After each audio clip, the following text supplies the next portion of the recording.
Olá, olá, muito bom dia para você, telespectador da Band. No ar, mais um Boca no Trombone, a sua dose de informação sobre serviço público, aposentadorias, direitos do trabalhador e ambiente de trabalho, entre outros temas e notícias que você encontra aqui todos os domingos.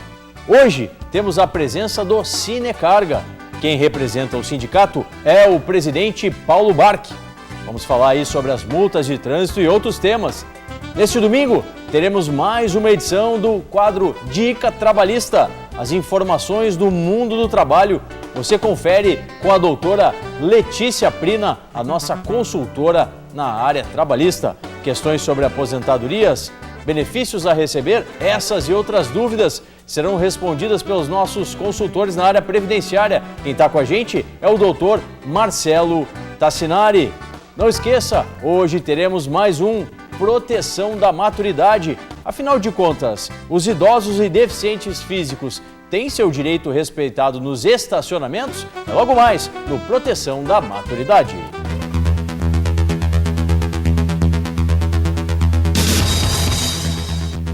Por maioria de votos, o plenário do STF negou provimento ao recurso extraordinário 564132, interposto pelo Estado do Rio Grande do Sul, para tentar impedir que advogados consigam fracionar o valor da execução de precatórios. Assim, o pagamento de honorários por meio de requisição de pequeno valor, a RPV, antes mesmo de o valor principal ser pago, foi permitido através da execução autônoma dos honorários, independentemente do valor principal a ser recebido pelo cliente. O entendimento prevalente foi que os honorários advocatícios são autônomos, ou seja, não têm a mesma natureza do pagamento principal da ação e não precisam ser vinculados a ele. Eles concordaram com o argumento apresentado pelos representantes da categoria, no sentido de que o honorário advocatício não é um valor que pertence diretamente ao cliente e, portanto, não deve ser considerado verba acessória do processo. O tema voltou ao plenário na sessão da quinta-feira, 30 de outubro, com o voto vista da ministra Rosa Weber, que decidiu acompanhar a maioria no sentido do caráter autônomo e também alimentar da verba em questão. A ministra frisou que, exatamente pela natureza autônoma da verba, não se pode falar em desrespeito ao artigo 100 da Constituição, dispositivo que veda o fracionamento do precatório. O decisório do STF faz justiça ao trabalho do advogado, que durante anos mantém a condução do processo e no momento do recebimento poderia ficar atrelado ao pagamento do principal. Boa medida dos ministros do Supremo Tribunal Federal. Vamos começar com perguntas dos nossos telespectadores? Sim, vamos com elas. Você que está em casa pode interagir com a gente enviando uma mensagem do seu celular para a 0 operadora 51 9959 2042 ou um e-mail para contato@programabocanutrombone.com.br. Não se esqueça, coloque seu nome e a cidade onde você fala para entrar em contato com a gente. Doutor Luiz Marcelo Tassinari, que está com a gente na manhã desse domingo. O Silvan Pascoaloto. Tenho 59 anos, me aposentei em fevereiro de 2012, por tempo de serviço. Porém, contribuí para a Previdência como empregado por mais 24 meses. Desde janeiro de 2014, desse ano, constituí uma microempresa e venho contribuindo como empreendedor individual e como subsíndico no condomínio onde eu habito. Se eu fosse pedir minha desaposentação, valeria a pena? É possível fazer uma simulação para saber? Eu quero saber o nosso telespectador, doutor Marcelo, o Silvan. Um bom dia. Bom dia, Solano. Bom dia aos nossos telespectadores. Na verdade, a simulação ela é essencial para a desaposentação. Para toda ação de desaposentação, se sugere que o segurado faça primeiro a simulação, para saber, porque não basta só contribuir além do período que já se utilizou para a aposentadoria. É necessário que esse período e essas contribuições tragam ao segurado um benefício de maior valor. Outra questão da Rosane Nais. Sou funcionária pública estadual, em escola já há 25 anos, recebendo insalubridade. Tenho direito à chamada aposentadoria especial? Eu quero saber a nossa telespectadora Rosane. Olha, a princípio, comprovado o trabalho por mais de 25 anos em atividade nociva à saúde ou integridade física do servidor público, ele também terá direito à aposentadoria especial, não só aqueles trabalhadores do INSS. O servidor público também tem direito à aposentadoria especial. Obrigado, doutor Marcelo. Vamos agora de Sinecarga? Sim, quem está com a gente na manhã desse domingo, deixa eu vir para cá para conversar com ele, é o presidente Paulo Barchi. Presidente, obrigado por estar conosco aqui no Boca no Trombone na manhã desse domingo. E de cara já lhe pergunto, nos últimos dias tivemos um acréscimo aí em várias formas de infrações no que toca ao trânsito. Ultrapassagens arriscadas, a questão aí de a velocidade, enfim, são várias modificações no Código de Trânsito Nacional, aumentando o valor dessas punições. No entendimento do Sinecarga, é válido, é assim realmente que se consegue educar os nossos motoristas? Mais uma vez, um bom dia. Bom dia, Solano, bom dia a todos os telespectadores do nosso Boca no Trombone. Cabe aqui dizer que há uns 10 anos atrás, quando foi criado esse novo Código de Trânsito, foi discutido, inclusive nós participamos de algumas audiências públicas, onde vimos a necessidade de melhorar os valores das multas. Haja visto que no Brasil, a parte que mais dói do corpo humano ainda é o bolso. O que nós vemos agora, a partir desse mês, é um abuso, Solano, um abuso, estou repetindo aqui, um abuso no reajuste das multas. Acho que seria muito mais salutar esse gradativo aumento. Não multas chegarem a 400% de aumento. É inadmissível. Haja visto ainda que temos muitas imprudências. O que está faltando é os próprios DETRANs, os departamentos de trânsito, assumirem mais a sua figura, como diz no Código de Trânsito, chamando os maiores infratores ou aqueles que estão acima de 21 pontos ou nas multas gravíssimas, para retirá-los, no mínimo os 30 dias, como manda a lei, para reeducá-los. Acho que assim nós estaríamos contribuindo mais para diminuir os acidentes de trânsito. Tá certo. Tá gerando muita polêmica, né, esse aumento. E, como o presidente fala, cria até um caráter confiscatório. Medidas que, eventualmente, o departamento jurídico, ou até na parte política, né, porque como é uma mudança na própria legislação, teríamos para isso não vigorar, modificar a legislação. Como que o Sinecarga verifica as possibilidades de mudar esse panorama? Pois bem. O que acontece hoje? Se você tem uma multa, você faz o recurso. Geralmente, quase todas as vezes, 99%, esse recurso é indeferido. Ainda temos um recurso jurídico, depois de esgotar os administrativos. Na questão legal, Solano e telespectadores, não acredito que haja alguma coisa a fazer para desmanchar o que já está posto hoje na lei. Haja visto que o Denatran é um conselho, um departamento que tem um conselho lá que vamos dizer, com membros de toda a sociedade. Então é difícil hoje mudar no termo legal. Tá certo. Depois voltamos com mais Sinecarga aqui no Boca no Trombone.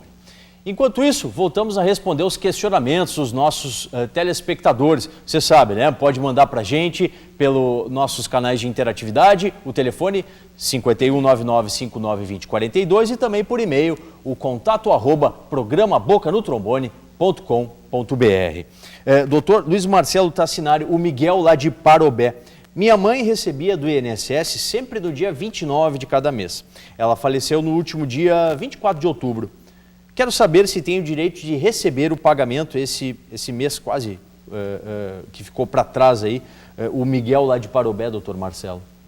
Na verdade, eles não vão ter direito ao pagamento do mês. Eles têm direito à proporcionalidade, no caso, 24 dias do mês, mais a parcela do 13º que ainda não foi paga na sua proporcionalidade também. E esse valor vai para a sucessão, não só para o Miguel, mas para todos os sucessores da mãe dele. E o meio jurídico hábil é necessário que se solicite algum veículo para que se levante esse valor ou não?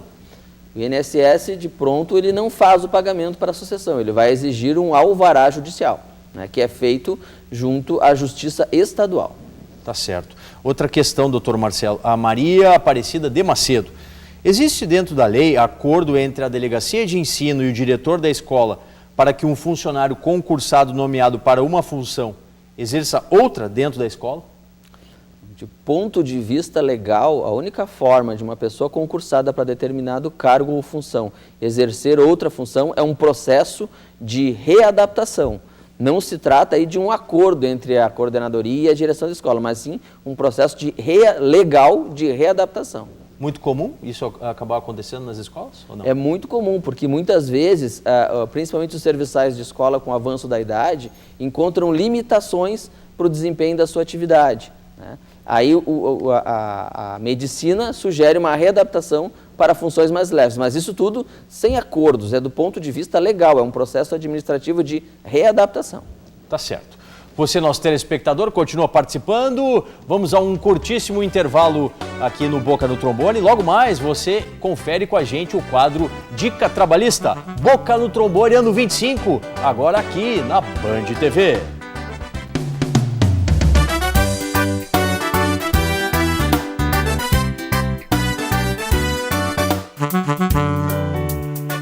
A Funerária Nossa Senhora de Fátima oferece aos seus clientes planos especiais.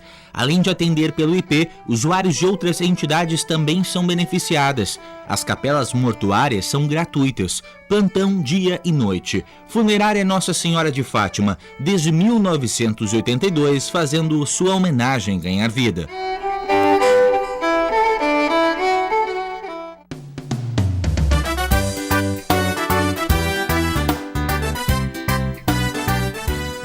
De volta com mais Boca no Trombone e vamos com mais interatividade. Você sabe, né? Para contatar com a gente, utilize os canais aqui da Band. 9959-2042, apenas para suas mensagens de texto. E você também pode encaminhar o e-mail para contato@programabocaноtrombone.com.br. Doutor Luiz Marcelo Tassinari, que nos assessora na nossa consultoria previdenciária na manhã desse domingo, o Gilson Correia. Estou com um processo de aposentadoria especial, aguardando julgamento no Supremo Tribunal Federal. Lá diz a informação de processos repetitivos, repercussão geral. Gostaria de saber quanto tempo, mais ou menos, levará para ser julgado para encerrar o meu processo. Eu quero saber o nosso Gilson Correia, aqui de Porto Alegre. A questão da aposentadoria especial ela já começou a ser debatida no Supremo Tribunal Federal, já teve o voto do ministro relator e agora está com um pedido de vistas. Eu não tenho como precisar o prazo, porque até nós temos um exemplo que é a questão da desaposentação que aguarda o julgamento final desde 2010. Então não tem como precisar para ele um prazo. É possível que seja julgado sim nos próximos meses, quem sabe até no começo de 2015. E, doutor Marcelo, ainda sobre esse tema, né, o tema da aposentadoria especial, a gente tem uma questão que está sendo debatida, que é a questão da utilização dos EPIs, né, os equipamentos de proteção individual. Se eles elidem ou não elidem a questão no momento que o agente nocivo à saúde é o ruído, né, em especial. Assim como outras possibilidades. Mas, enfim, esse como é o tema mais comum que chega até as mesas do Poder Judiciário. Na sua opinião, qual é o deslinde que deve ter esse tema lá no Supremo Tribunal Federal? Eu sugiro sempre aos segurados e aos procuradores que trabalham com essas questões de aposentadoria especial que peçam prova técnica pericial. O Supremo está tendendo a garantir ao INSS que se aquela informação do PPP diz que o EPI é eficaz, de dar, sim, provimento ao recurso do INSS. E você só vai conseguir afastar essa informação que ela é contrária ao trabalhador na perícia judicial, que aí o perito pode afirmar, não, forneci esse EPI, mas esse EPI realmente, de fato, ele não era eficaz. Tá certo. Muito obrigado, doutor Marcelo. Agora é hora do Espaço de Notícias aqui no Boca no Trombone. Comecemos com a Associação dos Sargentos, Subtenentes e Tenentes da Brigada Militar. A ASS-TBM, passado o pleito eleitoral, espera que o governador eleito cumpra seu compromisso de diálogo com a categoria e em breve chame a entidade para dar início às tratativas necessárias a uma segurança pública de qualidade para o Rio Grande do Sul, que passa pela valorização e um novo plano de carreira para os servidores de nível médio da Brigada Militar. Acesse o site aí da ASS-TBM e confira esse e outros recados da Associação dos Sargentos, Subtenentes e Tenentes da Brigada Militar. Vamos aqui com o Marcão, porque agora temos o espaço do Sindicato dos Servidores Públicos Aposentados e Pensionistas do Rio Grande do Sul. O Sinapers está realizando um levantamento sobre o atendimento aos segurados do IP Saúde nas agências do Instituto do Interior e Grande Porto Alegre, bem como atendimento em consultas médicas, hospitais e clínicas. O objetivo da pesquisa é estudar alternativas e criar ações para aumentar e qualificar os serviços médicos oferecidos aos segurados do IP Saúde nestas cidades.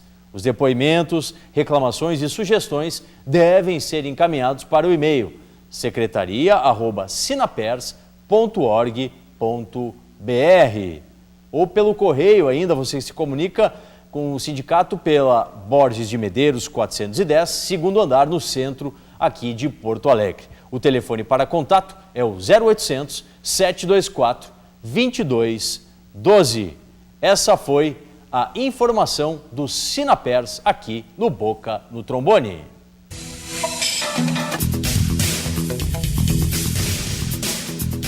Você sabe, né? Nosso telespectador, de 15 em 15 dias, temos aqui a Dica Trabalhista para falar do mundo do direito do trabalho. Conosco na manhã desse domingo a nossa consultora, a doutora Letícia Prina. Muito bom dia, doutora. Bom dia, Solano. Bom dia a todos. Doutora Letícia, questões que chegam pelos nossos meios de interatividade, o contato @programa bocanotrombone.com.br e também pelo nosso celular, nas mensagens de texto que chegam pelo 99592042.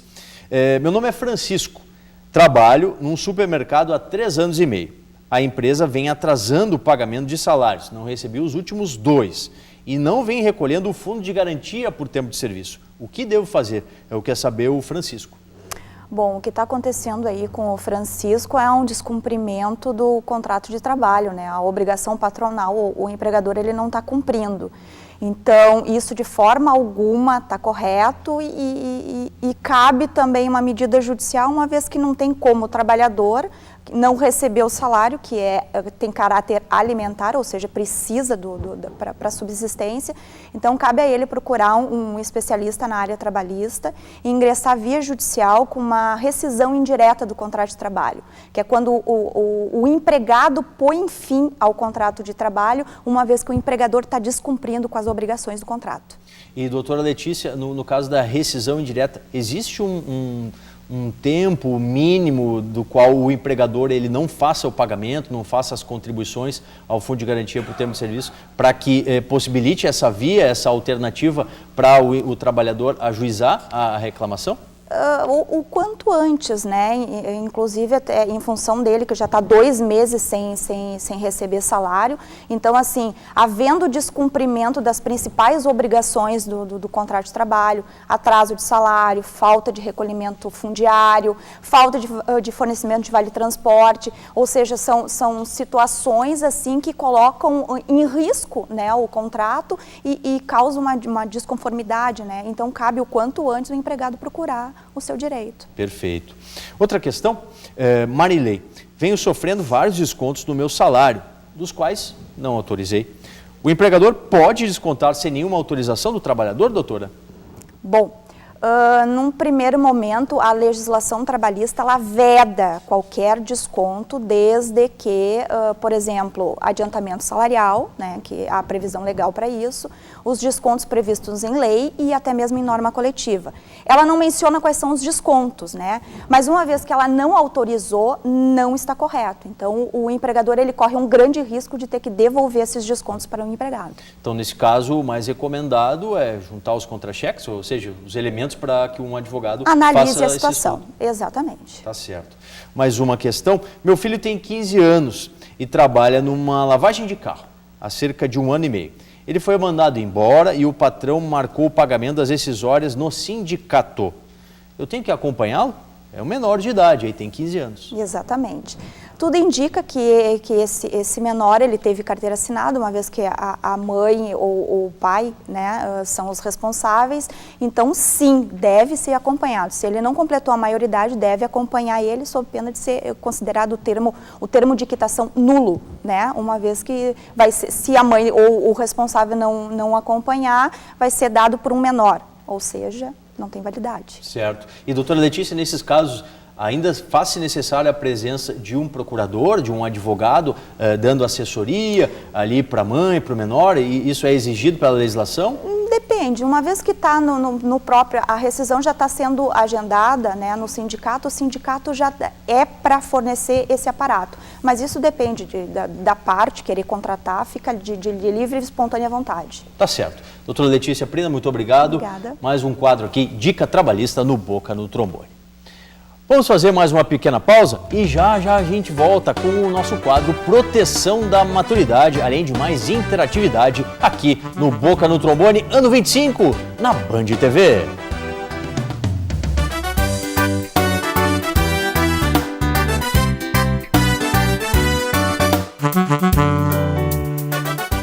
A Funerária Nossa Senhora de Fátima oferece aos seus clientes planos especiais. Além de atender pelo IP, usuários de outras entidades também são beneficiadas. As capelas mortuárias são gratuitas, plantão dia e noite. Funerária Nossa Senhora de Fátima, desde 1982, fazendo sua homenagem ganhar vida.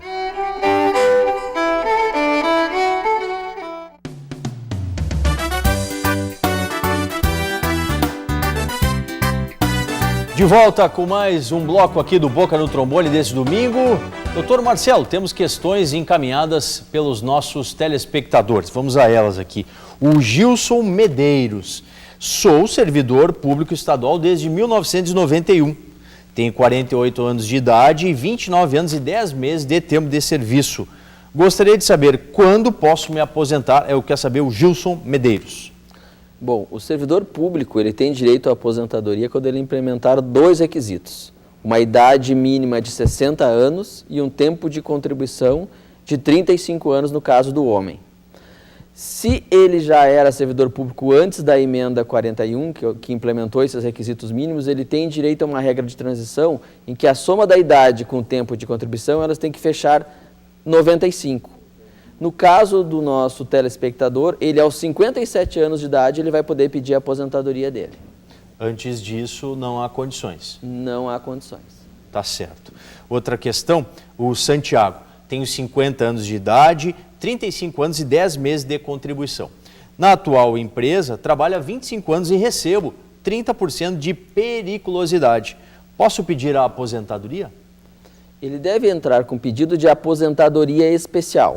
Se o INSS, num primeiro momento, não considerar a atividade dele perigosa ou nociva à saúde, ele pode aceitar uma aposentadoria por tempo de contribuição, pois ele já tem mais de 35 anos de contribuição, e no Poder Judiciário pedir a conversão das atividades especiais e sim a aposentadoria especial. Mas ele pode sim já sair desde agora recebendo uma aposentadoria por tempo de contribuição. Tá certo. Muito obrigado, doutor Marcelo. Você percebe que existe uma lacuna entre a teoria oferecida pelos cursos de direito e a real necessidade do mercado? Pois bem, de olho nisso, nasceu a ideia da Prioritar, logo posta em execução, de oferecer cursos teóricos práticos, objetivos e descomplicados que habilitem para o exercício de atividades específicas do conhecimento jurídico. O nome da instituição de ensino é a Prioritar, que como percussora no segmento, pretendendo se manter sempre inovadora, oferecendo aos profissionais do direito a complementação e o aperfeiçoamento que necessitam e merecem. Vocês podem acessar o site que está aí na tela, né? Para mais informações sobre os cursos, valores, datas, confere tudo ali, prioritar.com.br. Vamos fechar a participação do Cinecarga nesse domingo? Vamos sim, chegar aqui e falar um pouquinho mais com o presidente Paulo Barque. Presidente Paulo Barque, último final de semana de outubro, tivemos lá os resultados, né, da eleição aqui para o Governo do Estado e para a Presidência da República. Reflexo, o que isso acarreta para a categoria na visão do Cinecarga? Bom, acarreta uma grande esperança, uma grande esperança que o novo governador dê um choque de gestão no nosso estado, porque o estado, há vários anos, não é do último governo, vem de vários anos, não consegue mais investir em nada, tanto para os servidores públicos como para melhorias para a iniciativa privada. No nosso segmento, nós hoje somos culpados muitas vezes por até acidentes de trânsito em demasia nas estradas, por culpa de imprudência, segundo a polícia, várias vezes até, mas a grande maioria é porque não se consegue mais andar nas estradas gaúchas e de vários estados brasileiros. Nós saímos daqui, atravessamos o Mampituba, as estradas já ficam um pouco melhores. Então, carece aqui no estado a renovação, seja das concessões de pedágio, que já houve, uma nova empresa de pedágio, mas também carece de buscar, a nível federal ou a nível de parcerias público-privadas, a melhoria das nossas condições de rodovia no estado. Eu acho que isso levantaria a nossa categoria, melhoraria a própria entrega e coleta de mercadorias da própria produção do nosso estado, com certeza melhoraria. Sindicato, então, atento aos movimentos, tanto aqui no estado quanto lá em Brasília. Com certeza. Tá certo. Presidente Paulo Barco, muito obrigado pela presença. Mais informações você confere lá no site cinecarga.org.br. Agora vamos conferir uma iniciativa do Poder Legislativo Federal quanto ao estacionamento para idosos no Brasil. Quem amplia para a gente é Jonathan Bittencourt. Está nas mãos da Câmara dos Deputados um projeto de lei que considera infração grave o uso indevido de vagas de estacionamento para idosos e deficientes físicos. Hoje em dia, o Código de Trânsito brasileiro determina que estacionar o carro em desacordo com a sinalização para vagas exclusivas seja considerado infração leve, punida com 3 pontos na carteira, multa de R$ 53,20 e remoção do veículo. Já a nova lei amplia a punição para 5 pontos e multa de R$ 127,69. O projeto foi aprovado na Comissão de Viação e Transporte e encaminhado para a Comissão de Constituição e Justiça e de Cidadania. Olha aí, ó, bela iniciativa, né? Porque realmente tem que se respeitar o direito dos idosos, né? Valorizar aí a terceira idade. Olha, se a legislação já prevê um local específico para que eles possam acessar, para que eles possam colocar o seu veículo, poxa vida, é mais do que razoável que se tenha, né, uma graduação maior para quem faça, né, esse tipo de atitude, né, infringe a legislação nesse ponto. Ponto final e mais um Boca no Trombone que vai ao ar daqui na sua Band TV, sempre aos domingos, das 7 às 7h30 da manhã. A reprise você confere depois no Facebook. Basta procurar por Programa Boca no Trombone, curtir e conferir. Navegue também no nosso site, programabocaноtrombone.com.br. Produção e edição da Daiane Vivante com a gente na manhã desse domingo. Boca no Trombone, ano 25, agora aqui na Band TV.